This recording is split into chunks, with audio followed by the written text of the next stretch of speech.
Hello, everybody. I'm Kristen. And I'm Rachel. And this is So I'm Watching The Marvelous Mrs. Maisel, Season 5, Episodes 1, 2, and 3.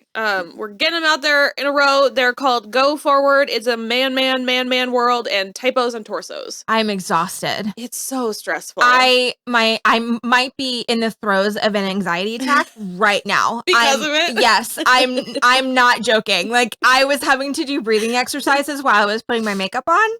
Just big in for 4, out for 4. Yeah. Yeah, and it's just so much, and 3 episodes in a row was just so much. Yeah. And it's not that it was bad. No, I actually, so far, am enjoying this season more than I enjoyed last season. Absolutely, yeah. Because because they're introducing flash forwards. So interesting. And I'm like, did they take the note that we were all like, what is this all for at the end of last season? Yeah. Because I like that they're being like, she's still going through it, but like, look, it's going to work out. Yeah. It's going to work out. Because my emotional mental state cannot take the 3 steps forward, 2 steps back. Right. Or even the 2 steps forward, 1 step forward, even 5 steps back that kept happening last season. Definitely not that part. Yeah. So it's nice to know that it all works out in the end, mostly because they hinted at a rift between Midge and Susie. Yeah. But not for like way into the future. Right. She said a 25-year friendship, so it's like way in the future. Yeah. It's just, I think it was like 3 episodes in a row, just with all like the Sherman Palladino, that and then the stressful, embarrassing situations. And I'll tell you what, too, I am. Hopefully, after the end of this episode, I think maybe it'll even out a little bit, but I am sick to death of the Maisels. Yeah, same. I can't with the Maisels. I can't either, and I know that that's the point, but oh my god. But they're, like, ruining Joel's life, too. Yeah, them going into the club and heckling everyone and just being a nuisance, I'm... Inside out. I was inside out. My heartburn just got so bad. We also ate pizza while we were watching. No, it is 100% because of that scene. I can't handle it. Woo! Okay, so like you said, we do have some flash forward moments which are interesting. We opened the show with a girl in therapy in 1981, I believe it was, and we very quickly come to find out that it was Esther.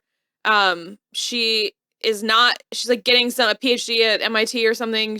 They want her at NASA, but she hasn't gone. She's also figured out something during therapy to like. She absolutely has ADD. Well, she said she wanted Klonopin.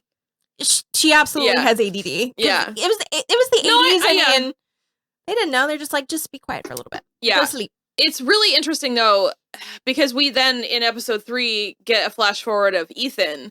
And the differences in the ways that they handle Midge and like have handled being raised by her are very fascinating.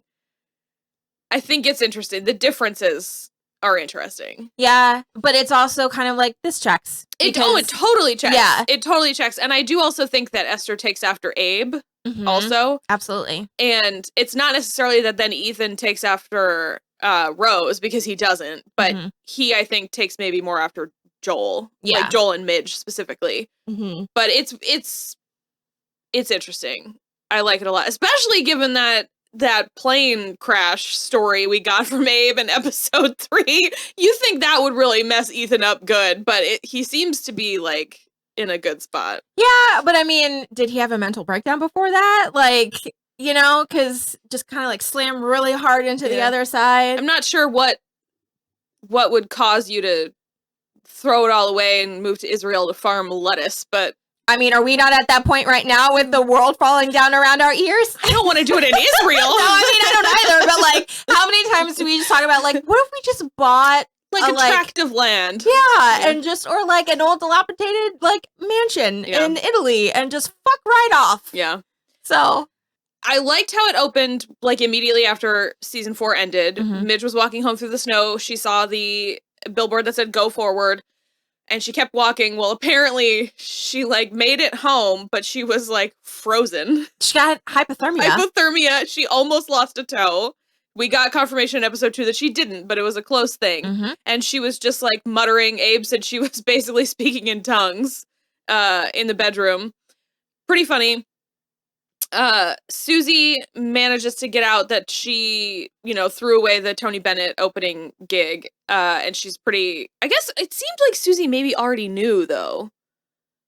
Unless they were just like, if there was like a time, like a day jump in between a couple of the scenes where she was talking to her in the bedroom. Maybe.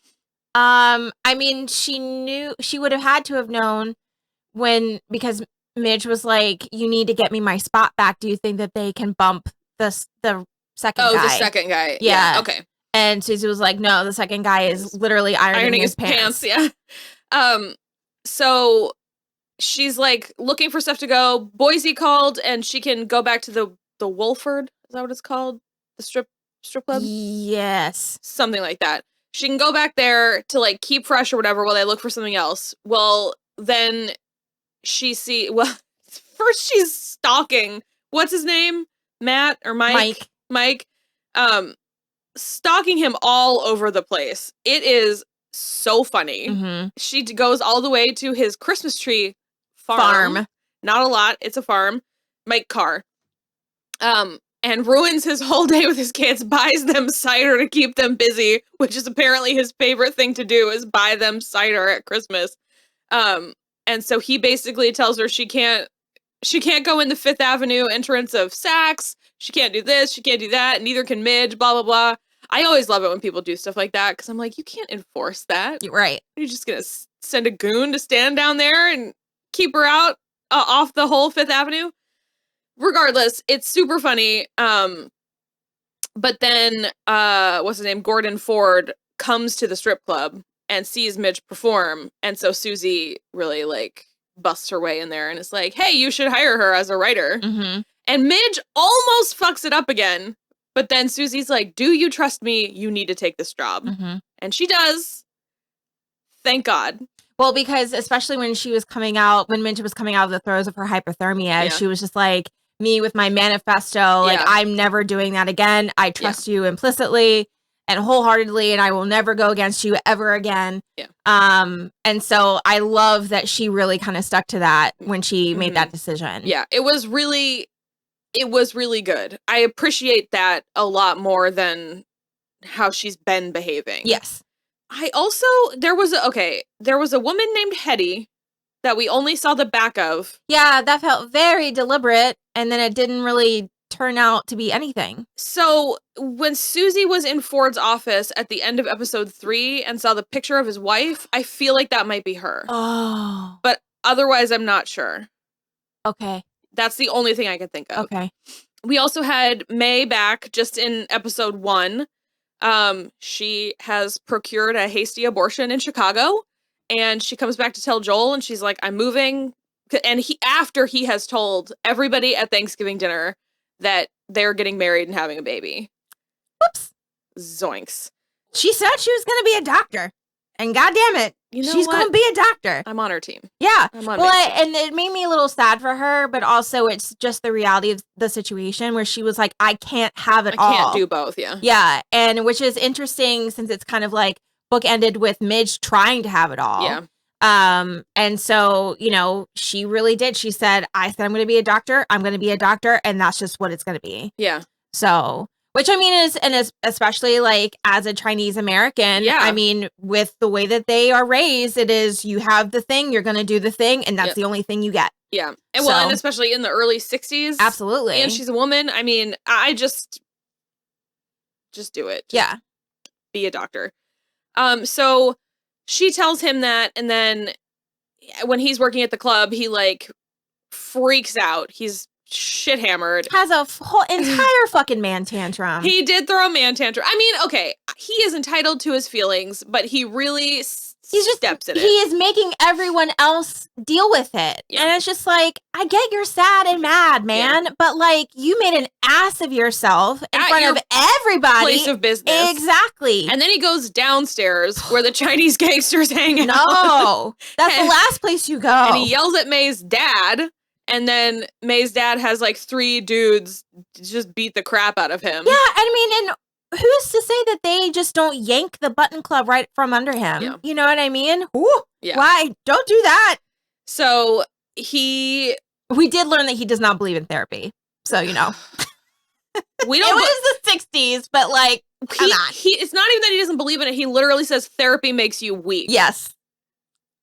Beg to differ, sir. Which also, like, is Joel still alive in these flash forwards that we're having? Because Esther's in hardcore therapy. Yeah. Like, well, he probably was like, I can't deal with you anymore. You might need to go to therapy. I can't handle this anymore. Okay, so... Oh, also the Maisels are getting divorced. I don't know that that's gonna continue. It's not gonna stick. Because Moish won't retire, even though he said he was going to after he got sick last season. And Shirley doesn't want him to keep working. And so finally when Joel was like, of course he's going to keep working. He's going to die yelling at his yarn supplier. What did you think was going to happen? And she just goes, well, his yarn supplier is a schmuck. So amazing. I loved all of that. Rose is also... the Wisemans are having a string of bad luck. They got a canceled flight. Abe's dead flowers got delivered. Abe's shirts all have iron stains on them, or marks, like burns. And what was the other one? There was another one. But the tea room got blown up. Mm-hmm. But there was something else in between there too, I thought. Maybe not. Maybe I don't think so, because I think the flights being canceled was the last straw. Was the big one where she was like, So she thinks that it's the group of matchmaker women from last season that are doing all of these things to her to make her scared so that she won't keep matchmaking. And she finally goes to see Susie, after the tea room explodes. Mm-hmm. And Susie is so pissed because devastated. I forgot how much she liked the whipped cream. And the fact that she was like, I was going to invest. Yeah, so good. So fantastic. So she is unfortunately asking Susie for a gun in front of the like two mob guys that are like still kind of there. I guess they're taking a cut because the office space is cheap and stuff. Isn't that what it was? I think so. Like, I mean, they're friends. Yeah. But like they kind of do business out of there.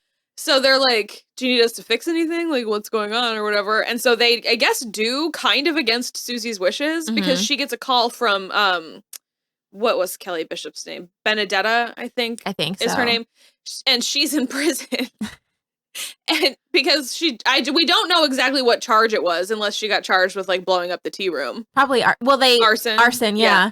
So she's like, I should have guessed that Rose would have like a fixer or whatever and blah, blah, blah. And so they're like cutting her a deal where she can have like whatever street to whatever street. And Molly died so she can have the Irish people too. Don't burn down a tea room. I'm not sure that's why she died. Well, no, she had a heart attack. Yes. It's because the guy scared herself. That's right. No, it was a group of cops. Yeah. I'm bummed because I like that actress a lot because she played, what's her first name? Geist, the daughter on 30 Rock, the daughter of the like CEO of Kathy Geist, and she was very funny. I'm trying to think what else we had in this episode. Astrid and Noah were there for Thanksgiving. Astrid is too much with that baby. She's making some of the kids sit at the adult table so that Chaim doesn't feel left out. And I'm just like, that's an infant. It doesn't matter. No. Oh, Midge and Lenny cross paths at TWA. Yeah. And they're both kind of like, sorry I didn't call. We don't do that. I'm going to LA. Good. I'm not going to fuck it up. I hope you don't. Yeah. Okay, bye. And that was like the end of it. Yeah. So in real life, Lenny Bruce did die in Los Angeles, but not until 1966. And all of the past stuff is still happening in 61. So I don't know if we will definitely see him again or if like maybe that was it. Maybe. I mean, if we're still getting the forward jumps, I mean, we might discuss it. Yeah. Oh, apparently also Midge got married like 4 times. Yeah. And his besties with Andy Warhol. Yeah. Lots of famous people. Carol Burnett, all kinds of stuff. And we did get a tour of her clothes, which were pretty cool. I liked that a lot. She also took what's-his-face to the airport, Alfie, the magician. Because he has like a 2,000-seat gig in Vegas. Yeah. They also gave him an unaccompanied minor.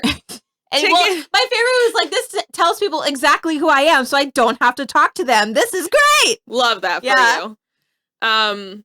So yeah, that was mostly episode 1. So then she gets the job writing, and it goes okay. It's just a bunch of dudes. What about that was okay? That was awful. Well, it's not as embarrassing as it could have been, I guess. Until she groaned on air. That was the worst part. Yeah, in my mind, I was like, I was of two minds about it, because on one hand, yes, I understand it's the 60s and like it's the daytime. So, because I wanted her to be a little bit brassier, because it's like they're effectively the equivalent of like these stand-up comics that she's had to kind of like bully her way through. Yeah. So far. So I was kind of hoping she was going to snap out of it really quickly and just be like abroad. Okay, in the writer's room. Can't be though. The comedy doesn't suit. Right. Like evening TV. But I mean, more so, not even the comedy. It's just like bust their balls. Sure. As soon as they like were kind of giving her the runaround. She did to the one guy, the guy that was on Only Murders in the Building. She finally did to him, but then she also apologized. Right. Yeah. But then he was like, no, you were right. It was on Jack Parr 2 nights ago. It's a give and take, which I appreciate on the one hand. And on the other hand, I'm like, I do agree with what you're saying. Like in The Office, I think she should be, which she might going forward. I think she should really be pushing through, but she can't be brassy in the way she writes her jokes. But I mean, right. And also, I guess just because like she just always gets her way. She's got the lucky girl syndrome because she makes everyone like her. Yeah. And so I felt like she was cowering a little too much. Sure. Well, yes, I agree. But she's totally out of her element in that kind of environment. Like writing 20 jokes in an hour. That's insane. Right. Like that's just like a set up punchline. Especially because what she says to Susie is like, this is not what I'm used to. I like craft things. It takes time and everything. And that's not what she's doing here. And so, you know, we do a time jump of 4 weeks before she finally gets a joke on the air. And she seems to have settled into the routine of it a little bit better. So that is nice, at least. And I do like that we are seemingly sort of jumping through time, because that is kind of what's been annoying me about the last couple seasons of this show, is that it's very like inch by inch, like week by week. And it's kind of a remnant of like network television, where it's like every episode is a week's worth of time kind of a thing. And it's like, that doesn't really work for something like this. So I like that we jumped 4 weeks and there's not going to be 4 episodes of her like figuring out how to write jokes and like trying to like get in with the guys on the writing staff and stuff. Like they all already kind of like her now. Like they're cool with her now. And we didn't have to waste 4 episodes while she's just an awkward sitting duck in this office. Right. Like, way more helpful, especially for a show like this. She also ran into Milo Ventimiglia's character Silvio, apparently, on the way to work on her first day. I don't know how we're going to pay that off, or if we are. I don't know. Like, I didn't mind seeing him again, but I also didn't need to see him again for him to explain about his wife. Right. I don't know. Like I thought that was really odd. Yeah, we already dealt with that, and so I don't really know why it was happening again. And he wasn't one of the faces in the montage of her husbands, right? No, but I don't think those were like only husbands. Like I think that those guys were like also in the mix with like, because she looked like she married Arthur Miller. I was like, yeah, I don't know. Yeah, I don't know. Zelda has a boyfriend named Janusz, who's just like hanging out around the house and picking up the kids from school, apparently. If this is how our parents, if this was like real life, like how our parents were raised, like I kind of get it. But also figure it out. None of our parents had this much money. No. So. No. But I mean, like, just kind of like the go away. Yeah. Just go. You're good. Yeah. I'm just like, I kind of get it. Okay. But also, like, go to therapy. Definitely go to therapy. Abe is still writing for the Village Voice, I think, and Chris Eigman, I think we've talked about him before. He plays a character in later seasons of Gilmore Girls that I think I'm in the minority, but I actually really like him on Gilmore Girls. His name's Jason. People don't like him because he is like a hindrance to Lorelai's relationship with Luke. Okay. But I think he's fun. Like, I think his name is Jason Stiles, but his nickname is Digger. Oh. Yeah. I think he's really fun, and I think I'm alone on an island with that. But he sends Abe out to have lunch with this woman who is like a theater patron. I guess. I get patron of the arts.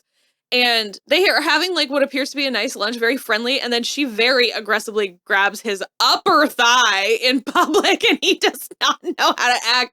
And then when he gets back and does it to Gabe, and he's like, "Is this a sexual?" That was so funny. So funny. Because then he just leaves his hand there for so long. And Gabe is like, "You can take your hand away now." At any moment. It's fine. Super, super funny. That whole scene. I really enjoy anytime that we're at the Village Voice because I really like everyone who works there. Because there was that other guy. Yeah, what was his name? Sneezing. Yeah, I know that his partner's name is Maury. Like Terrence or something. I guess. I think it's Terrence.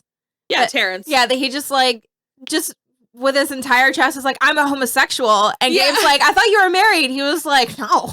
He's like, "I left my wife years ago." Yeah. And it's like, "I thought that Murray was married. And that was his sister." I have so many questions. I need to talk to you more. I love Gabe. Yeah. I think Chris Eigman is very charming. I like his energy. He is a very welcome salve to all like the just all of this, and he's just very like he's in the mix. He'll keep up with you, but he's very.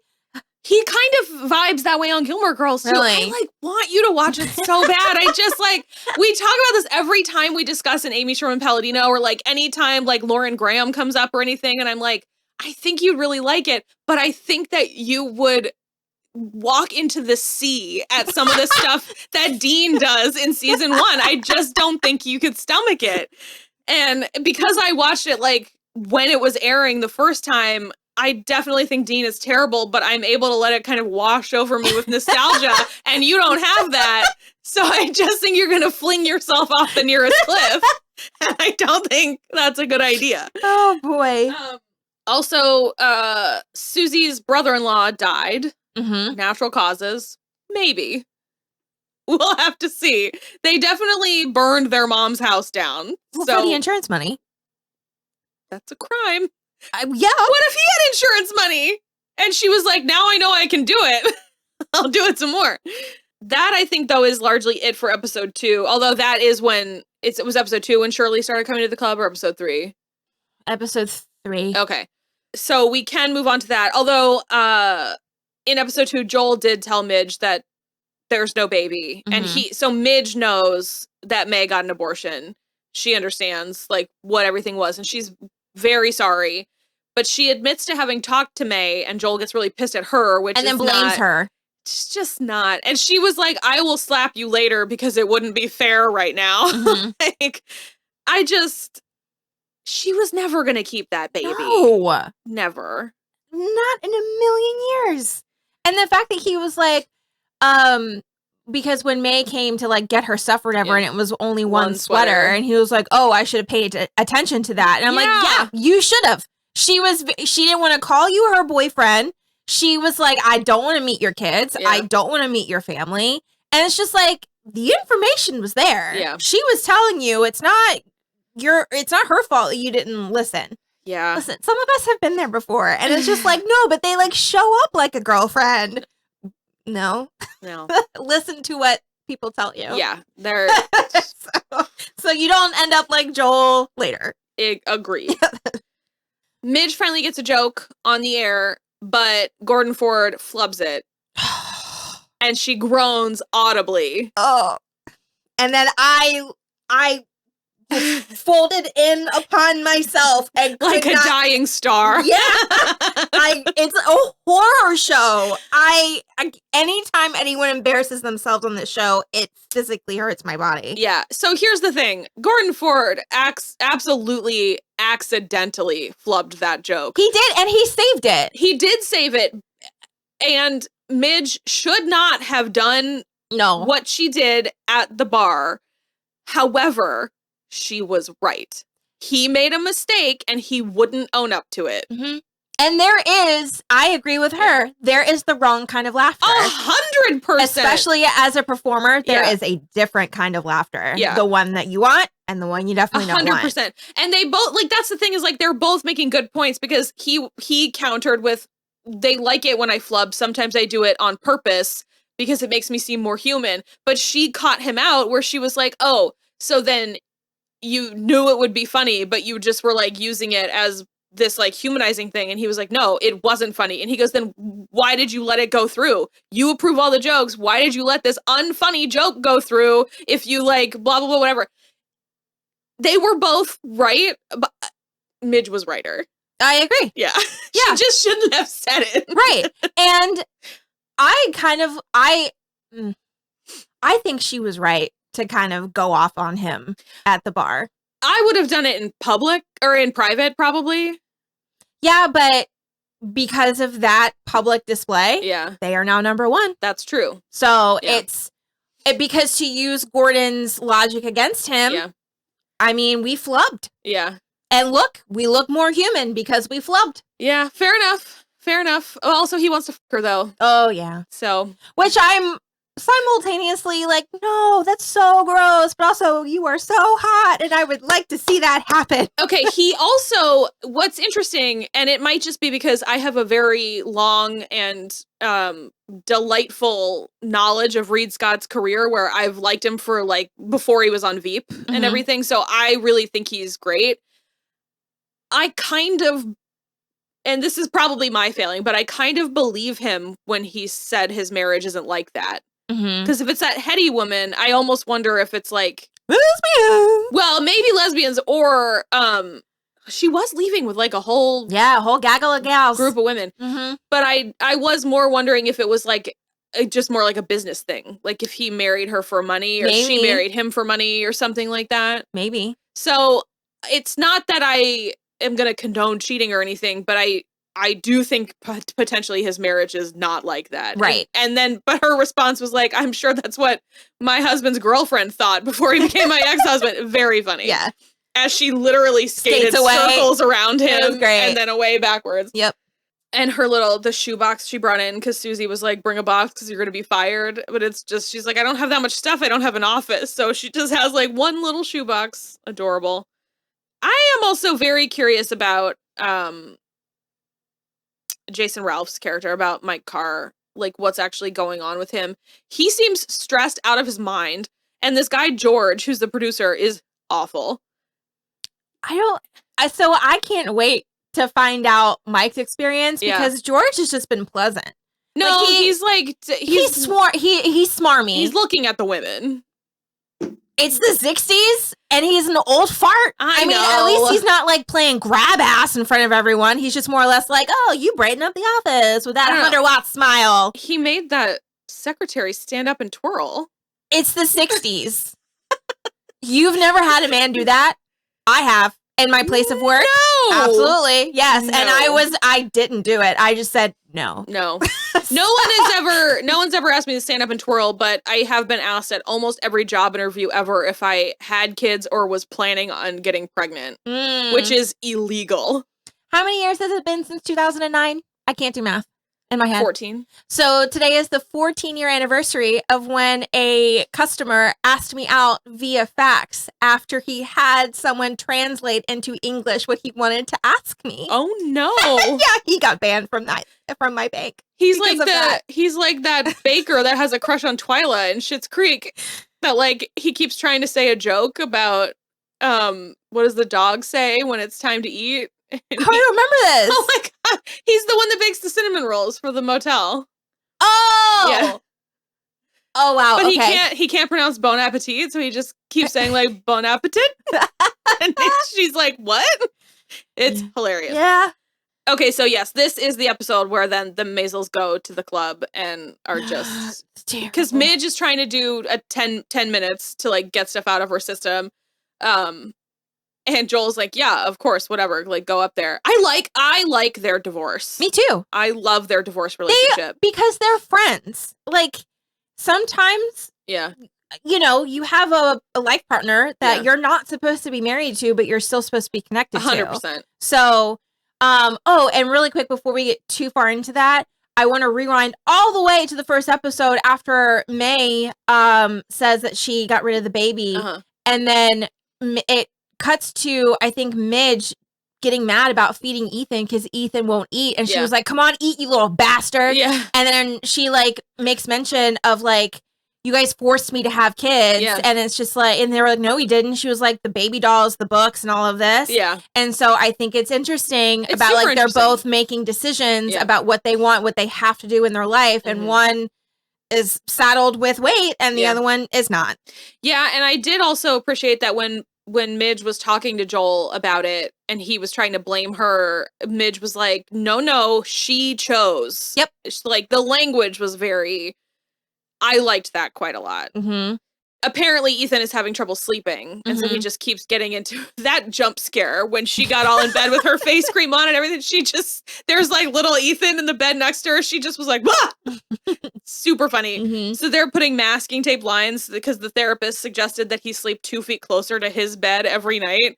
And I just would be so much more scared sleeping in the hallway. I actually used to do that when I was little. What? Yeah, I don't know why. I would take the sham off of my pillow and use that as like my sleeping bag, and would just like sleep on the landing on our stairs or like right outside of our linen closet. I don't know. I don't know why. Yeah, it didn't happen all the time, but I have very specific memories, and my parents would come upstairs and be like, go to your room. Yeah. I'm like, what do I do? So, I don't know. Sometimes I would wake up at the foot of my bed, but that's it. Yeah. No, I would just make the decision. I'm like, I'm going to go sleep on the stairs tonight. Yeah. It wouldn't stick. But so did the Maisels start going to the club after Joel told them about the baby? No, he told them about the baby to make them stop going to the club. Because he was like... That's right. Yeah. Because, Shirley shows up first. Yeah. Because she's a single lady in New York now. And she got hammered and was handing people rotten crackers from her purse. How do crackers go bad? Well, they were cracker sandwiches. Oh. Yeah. I don't know what was in the middle of the sandwich, but they had apparently been in there long enough that Moish and Joel were like, yeah, that's bad. In my head, it was just like 2 to 3 crackers stacked on top of each other. It didn't even cross my mind that there'd be filling. I assumed there was filling. Ew. So, like, I don't know, like liverwurst or something. Tuna fish. Well, it's disgusting. Horrible. Ew. Shirley's just walking around. She just has mold in her purse. Smelling like rotten sandwich cookies or cracker sandwiches. My God. Yeah, so Midge basically thought she was going to get fired, and then they became number 1, and so she's not fired anymore, but also it's potentially just because Gordon Ford wants to sleep with her. Yeah. And then Mike Carr and Susie, like, made peace. Best girlfriends. Yeah. Gonna have lunch. Apparently Sophie Lennon is going to be on the Gordon Ford show. She threw her nameplate on the floor. Yeah, that was the one that she took out. Who knows? Susie doesn't work there. She was just messing stuff around. I mean, unless Mike has like a photographic memory, he could have been like, "Oh, maybe I switched it around." I doubt it. I don't know. He was like, "This is the only thing that matters to me in my life," and then he was like, "Except for the Christmas tree farm." I don't know. I love Jane Lynch so much. If I see one more frame of her on this show, I'm going to kill someone. Why? Because you said that we were watching it and I wanted to ask. I cannot stand the, like, dynamic between the three of them. Because Midge and Sophie don't get along. They've both tanked their own and each other's careers multiple times. Plus Susie's career. Mm-hmm. I can't stomach it. Can we get through the end of this show without any more Sophie Lennon? Or are we going to make actual peace with her? I don't know. I mean, Susie's not representing her. So it might just be kind of like a volley. Be like, are you going to take it? And then I don't know. Maybe we won't get it. I don't know. I don't want it. I mean, if we're gonna do it, I want them to make peace. Yeah. But I feel like they just have tried before. Right, exactly. So it's like, even if they try to, I don't know that I would necessarily believe it. Exactly. So. And I mean, blessedly, during that like 60 minutes little vignette that we got, there was no mention of Sophie Lennon. So like, it's true. At least there was no like, oh, and you know, let's talk about your public apology or public coming together with Sophie, or like burying the hatchet with Sophie Lennon, because I feel like that would be a point of contention at some point if it did happen. Mm-hmm. So maybe the 60 minutes thing is really interesting. I did like the waltz through the costume department with all the different like outfits and stuff. I do think it's interesting because she seems to be coming off kind of like a slightly less body Joan Rivers. Yeah. Which I dig, because that's kind of what she's been the whole time. But I do like that we're getting this legacy out of her. Me too. It interests me a lot. That, when Esther was on the 60 Minutes interview, that felt like a hostage video. It really did. My mother is great. And it was just like, woo. So I guess I'd like to see more of the kids. I think the actor who's playing Ethan maybe has like an easier role to play also, but he felt a lot more lived in than the actress that's playing Esther. Yeah, because I feel like the actress who's playing Esther, she's just talking fast. And I mean, there is no, I don't, it just felt more put upon, and it was like that was the one thing she zeroed in on to make it seem related to the family. That's why I was like, because that's an Amy Sherman Palladino special. Like, there's stories the whole time about how the Gilmore Girls scripts were incredible, because most TV scripts are like 40 pages and theirs were like 80 to 100 pages per episode. Yikes. And it's like so much. They talk so fast. There's so much dialogue, really fast, like zippy conversations and stuff.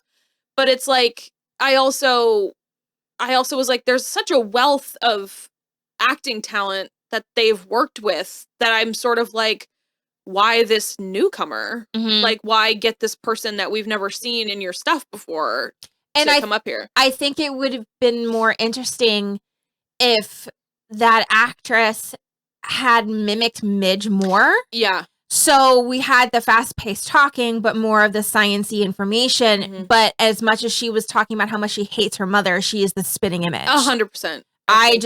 You know, and she's kind of like, pardon the term, but like dumpy college student, PhD student, excuse me.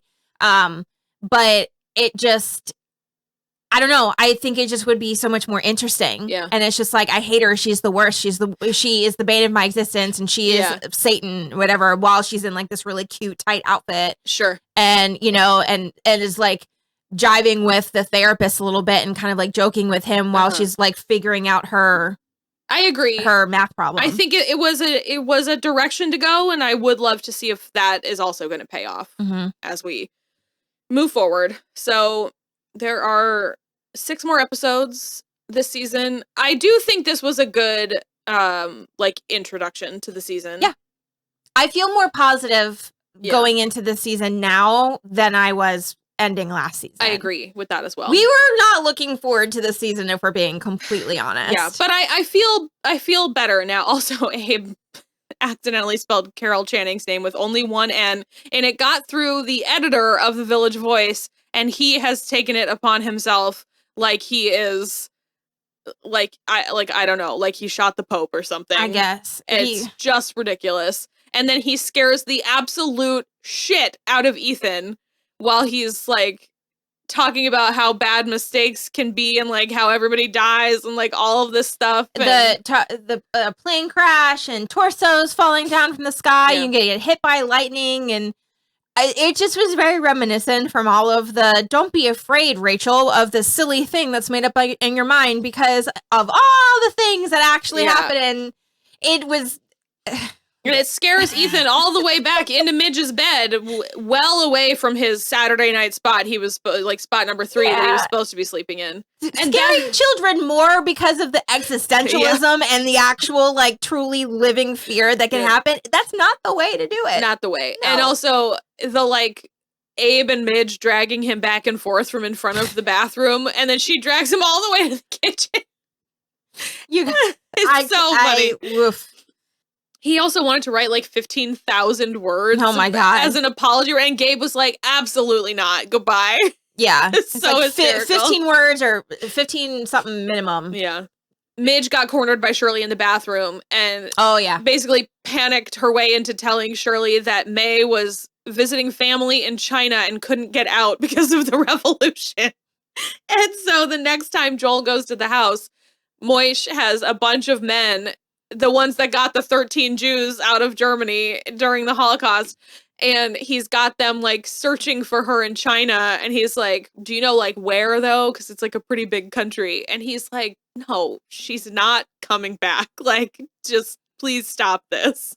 But that was when he finally told her. And luckily he did imply that she lost the baby. Yeah. Because Moish and Shirley can't handle that. Because Shirley even said, oh, she lost it. Yeah. And he was like, yep. Mm-hmm. Just let your parents believe stuff sometimes. Yes! If it's the easier way out, sometimes you just gotta take the easier way out. For sure. So she has moved to Chicago and Stephanie's too busy. Married. She's busy. She's way busy being an Oscar-nominated actress. She should have won. Yeah. Jamie Lee Curtis deserves an Oscar, but Stephanie Sue should have won for sure. I agree. So yeah, that was I think the end of that. I did love that Midge arrived in Israel on a helicopter and then wondered why everybody was terrified in 1984. And Ethan was like, Mom, please, like, come on. So that was super fun. He's getting married, I guess. To Hava. Who is very scary. She's pretty scary. I love that she was like, stay faithful or she'll rip off your nuts and plant them next to the turnips. the onions. Or the onions. Yeah. Hysterical.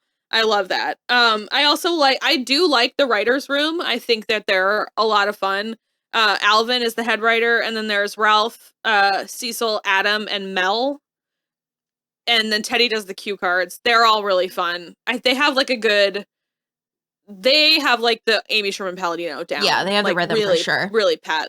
All of them talking over each other and like around each other. They're good. So yeah, I'm excited. I liked this a lot. Shirley did almost come to blows with Mrs. Moskowitz. Oh yeah. At the club. That was super good too.